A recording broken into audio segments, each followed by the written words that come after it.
It's Monday, April 14th.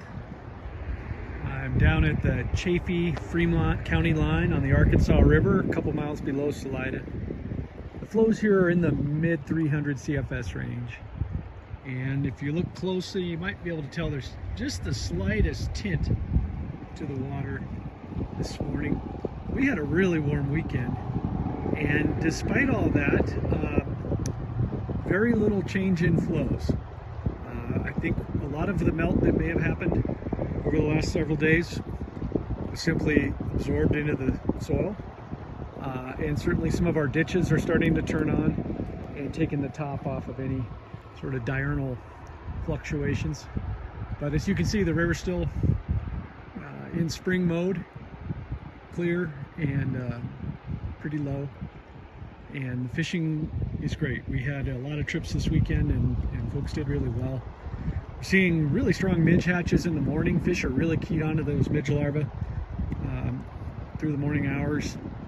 Also got some blue wing olive activity in the afternoons, particularly when we get some cloud cover. I was out on Saturday and in this one nice long run, whenever the clouds went in front of the sun, you started seeing rising fish. And then when the bright sun came out again, that sort of slowed down. So we're in that spring mode with the warmth we've had, and just looking at the date, we should be seeing caddis beginning to hatch down in the Canyon City area, maybe up into Parkdale above the Royal Gorge.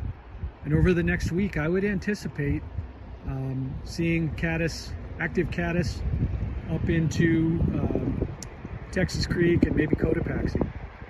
So we're kind of right on the cusp of that hatch happening.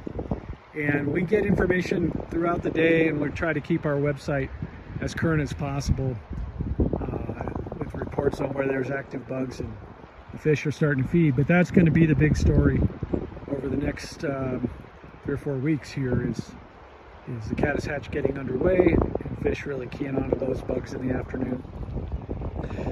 Want to keep you posted, and there's several ways that you can do so. You can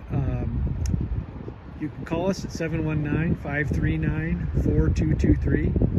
You can visit us at ArkAnglers.com, or you can stop by our fly shops in Salida and Buena Vista. We're always ready to help, and encourage you to make a trip down to the Arkansas in the next few weeks.